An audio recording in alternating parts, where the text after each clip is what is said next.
Study rider return চ্যানেলে সকলকে স্বাগত। আজ ষষ্ঠ শ্রেণীর রায় ও মার্টিন প্রশ্নবিচিত্রা 2025 এই বইটি থেকে পেজ নাম্বার 216 পরিবেশ ও বিজ্ঞান বিষয়ের দ্বিতীয় পর্যায়ক্রমিক মূল্যায়নের 6 নম্বর স্কুল অর্থাৎ নীলনলিনী বিদ্যা মন্দির এইচএসের প্রশ্নপত্রটি আমি তোমাদের সাথে আলোচনা করব। এর আগে 5 পর্যন্ত স্কুলের প্রশ্নপত্র আমি তোমাদের সাথে আলোচনা করেছি। তোমরা যারা সেই ভিডিওগুলি দেখোনি তারা অবশ্যই ডেসক্রিপশন বক্সে দেওয়া লিঙ্ক থেকে ভিডিওগুলি দেখে নিও। তো চলো শুরু করা যাক আজকের পার্টটি। একের দাগে রয়েছে সঠিক উত্তরটি নির্বাচন করে লেখো। 1 বস্তুর দৈর্ঘ্য মাপার একক হলো মিটার।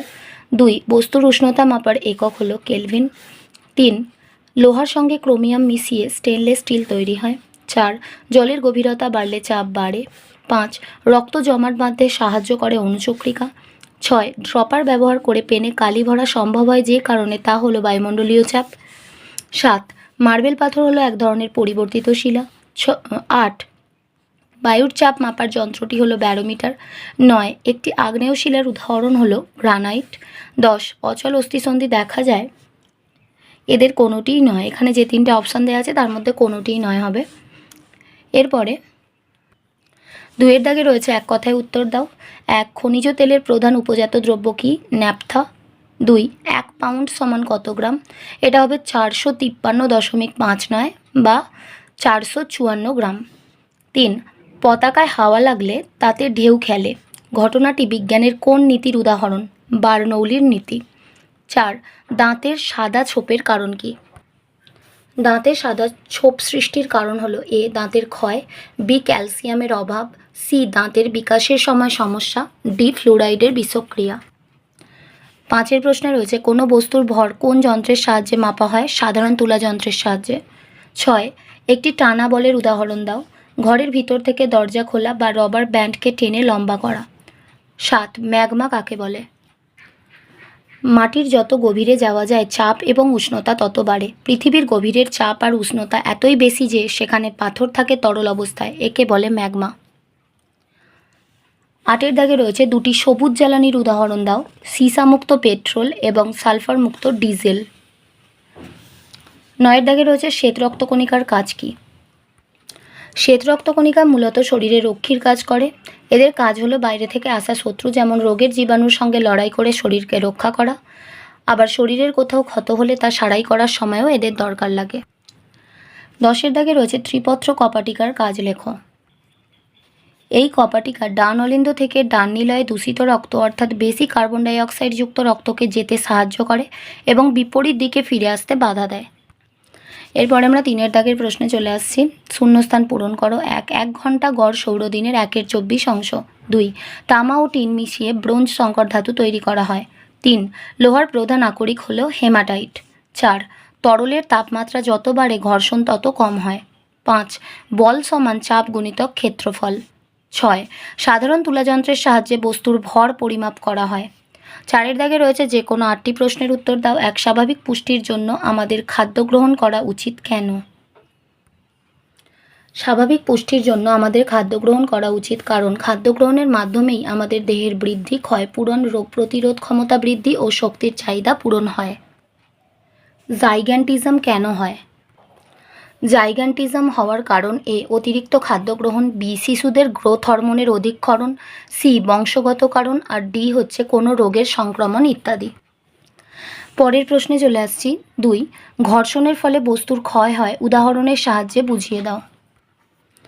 ঘর্ষণের ফলে বস্তুর ক্ষয় হয় এমন 2টি উদাহরণ হলো। 1 পেন্সিলের দাগ মোছার সময় আমরা ইরেজার দিয়ে দাগের ওপর ঘষি, তাই ইরেজারের ভর ও আয়তন আস্তে আস্তে কমে যায় অর্থাৎ ইরেজারটি ক্ষয়ে যায়। 2 গাড়ি চলার সময় গাড়ির চাকার টায়ারের সঙ্গে রাস্তার অবিরত ঘর্ষণ হতে থাকে, তাই টায়ারটি ক্ষয়ে যায়। 3 দাগে রয়েছে রক্তের প্রধান 3টি কাজ লেখো।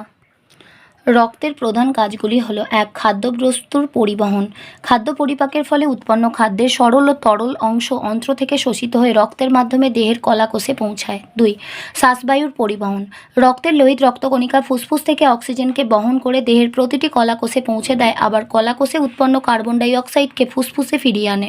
3 হরমোন পরিবহন, দেহের অন্তঃক্ষরা গ্রন্থি থেকে উৎপন্ন হরমোনের পরিবহন ঘটায়। 4 দাগের প্রশ্নে রয়েছে পাললিক শিলায় জীবাশ্ম দেখা যায় কেন? পাললিক শিলায় জীবাশ্ম দেখা যাওয়ার কারণ নদী, সমুদ্র বা হ্রদের তলায় স্তরে স্তরে পলি জমা হওয়ার সঙ্গে সঙ্গে বিভিন্ন ধরনের জলজ উদ্ভিদ ও প্রাণীর দেহও তার মধ্যে চাপা পড়ে যায়। পরবর্তীকালে পলি জমাটবদ্ধ হয়ে পাললিক শিলা গঠনের সময় ওই সব উদ্ভিদ বা প্রাণীর দেহ ধীরে ধীরে প্রস্তরীভূত হয়ে যায় এবং শিলাস্তরের ওপর তার ছাপ সৃষ্টি হয়। এই জন্য জীবাশ্ম শুধুমাত্র পাললিক শিলাতেই দেখা যায়। উদাহরণ হলো টেথিস সাগরে বিশাল পলি সঞ্চিত হওয়ার সময় তার জীবকুল জীবাশ্মে পরিণত হয় ও এই কারণে হিমালয় পর্বতগাত্রে প্রচুর জীবাশ্ম পাওয়া যায়। পরের প্রশ্ন হলো নদী বাঁধের তলদেশ চওড়া করা হয় কেন? আমরা জানি তরলের পার্শ্বচাপ আছে। তরলের পার্শ্বচাপ তরলের গভীরতার উপর নির্ভর করে, অর্থাৎ তরলের যত গভীরে যাওয়া যায় তরলের পার্শ্বচাপও তত বাড়ে। বাঁধের নিচের দিকে গভীরতা বেশি, ফলে জলের পার্শ্বচাপও বেশি। উপরের গভীরতা কম, তাই পার্শ্বচাপও কম। ফলে নদীর গভীরে প্রবল চাপে সহজে যাতে নদী বাঁধ ভেঙে না যায়, তাই বাঁধের তলদেশ উপরের অংশের তুলনায় চওড়া বা মোটা করা হয়। 6 দাগের প্রশ্নে রয়েছে খাদ্য শৃঙ্খল কাকে বলে? উদাহরণ দাও। যে পদ্ধতিতে সূর্য থেকে প্রাপ্ত শক্তি উৎপাদক থেকে পর্যায়ক্রমে খাদ্য সম্পর্কের মাধ্যমে বিভিন্ন প্রাণীগোষ্ঠীর মধ্যে প্রবাহিত হয়ে শক্তি প্রবাহের ধারাবাহিকতা বজায় রাখে তাকে খাদ্য শৃঙ্খল বলে।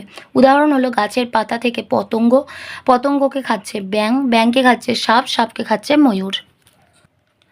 পরের প্রশ্নে রয়েছে চাপের সংজ্ঞা দাও। প্রমাণ বায়ুচাপ বলতে কি বোঝায়? বার্নৌলির নীতিটি লেখো। কোনো তলের একক ক্ষেত্রফলের ওপর লম্বভাবে প্রযুক্ত বলকে চাপ বলে। চাপ সমান প্রযুক্ত বল বাই ক্ষেত্রফল। সমুদ্রপৃষ্ঠে 45 ডিগ্রি অক্ষাংশে 0 ডিগ্রি সেলসিয়াস উষ্ণতায় 76 সেমি উচ্চতা সম্পন্ন বিশুদ্ধ পারদস্তম্ভ যে চাপ প্রয়োগ করে তাকেই প্রমাণ বায়ুচাপ বা প্রমাণ বায়ুমণ্ডলীয় চাপ বলে। বার্নৌলির নীতি। যে স্থানে কোনো গতিশীল গ্যাস বা তরল বেশি বেগ নিয়ে চলে সেই স্থানে ওই গতিশীল গ্যাস বা তরলের চাপ কম হয়, এটি বার্নৌলির নীতি। পরের প্রশ্নে রয়েছে সৌরশক্তিকে পুনর্নবীকরণযোগ্য শক্তি বলা হয় কেন? সৌরশক্তিকে পুনর্নবীকরণযোগ্য শক্তি বলা হয় কারণ সূর্য যতদিন থাকবে পৃথিবীও ততদিন থাকবে এবং ততদিন ধরেই আমরা সূর্য থেকে শক্তি পেতে থাকব। অর্থাৎ বলা যায় সৌরশক্তি কোনো দিনও ফুরোবে না। এই শক্তি হলো অফুরন্ত, সহজলভ্য ও প্রবহমান শক্তি, তাই একে পুনর্নবীকরণযোগ্য শক্তি বলে। পরের প্রশ্নে আছে স্তম্ভ মেলাও। 1 দৈর্ঘ্য, এটা হবে আলোকবর্ষ। 2 ভর, এটা হবে কিলোগ্রাম। 3 সময়, সেকেন্ড। এরপরে 10 দাগের প্রশ্নে রয়েছে উদ্ভিদের বৃদ্ধি পরিমাপ করা হয় কোন যন্ত্রের সাহায্যে? অক্সানোমিটার যন্ত্রের সাহায্যে। বৃদ্ধির হার বলতে কি বোঝো? একক সময়ে কোনো জীবের যে পরিমাণ বৃদ্ধি হয় তাকেই বলা হয় বৃদ্ধির হার। যদি টি সময়ে এক্স পরিমাণ বৃদ্ধি হয় তবে একক সময়ে বৃদ্ধির পরিমাণ অর্থাৎ বৃদ্ধির হার সমান হবে বৃদ্ধির পরিমাপ বাই সময় এক্স বাই টি। 11 দাগের প্রশ্ন রয়েছে মৌলিক বা প্রাথমিক রাশি কাকে বলে? উদাহরণ দাও। মৌলিক রাশি বা প্রাথমিক রাশি যে রাশিগুলি গঠন করতে অন্য কোনো রাশির প্রয়োজন হয় না, অর্থাৎ যে রাশিগুলি পরস্পর নিরপেক্ষ এবং যে রাশিগুলিকে উপযুক্তভাবে ব্যবহার করে অন্যান্য রাশিগুলিকে গঠন করা যায় তাদের মৌলিক রাশি বা প্রাথমিক রাশি বলে, যেমন দৈর্ঘ্য, ভর, সময়, উষ্ণতা, তড়িৎ প্রবাহ মাত্রা ইত্যাদি। পরের প্রশ্নে রয়েছে ফুসফুসের সমস্যার লক্ষণগুলি লেখো। ফুসফুসের সমস্যা, প্রথম সমস্যা হচ্ছে হাঁপানি। এর লক্ষণ শ্বাস নিতে কষ্ট হয়, বিশেষত শীতকালে ঠান্ডা হাওয়া লাগলে। শ্বাস নেওয়ার সময় সাঁই সাঁই শব্দ শোনা যায়, দুর্বল ও অবসাদ বোধ হয়। 2 নম্বর হচ্ছে যক্ষা, কাশির সঙ্গে রক্ত পড়ে, রাতের দিকে জ্বর আসে, বুকে ব্যথা হয়, শরীরের ওজন কমে যায়। 3 নম্বর ব্রঙ্কাইটিস, কাশি হয়, অতিরিক্ত মিউকাস ক্ষরণের জন্য নাক বন্ধ হয়ে যায়, ফলে শ্বাসকষ্ট হয়। শেষ প্রশ্নে রয়েছে মানুষের হৃৎপিণ্ডের একটি চিত্র অঙ্কন করে কমপক্ষে 3টি অংশ চিহ্নিত করো। এই চিত্রটা তোমাদের অঙ্কন করতে হবে, ভালো করে দেখে নাও চিত্রটা। এটা অঙ্কন করার পর এখান থেকে কমপক্ষে 3টি অংশ চিহ্নিত করতে হবে, তার বেশি করলেও অসুবিধা নেই, কিন্তু 3টে মিনিমাম করতেই হবে। আজ এ পর্যন্তই। ভিডিওটি ভালো লাগলে অবশ্যই একটা লাইক দিও, আর পড়াশোনা সংক্রান্ত এরকম আরও গুরুত্বপূর্ণ ভিডিও পেতে আমাদের চ্যানেলটি বিনামূল্যে সাবস্ক্রাইব করে পাশে থাকা বেল আইকনটি প্রেস করো, আর বন্ধুদের সাথে শেয়ার করতে ভুলো না। ভালো থেকো, খুব তাড়াতাড়ি ফিরে আসবো নেক্সট ভিডিওতে। Thanks for watching.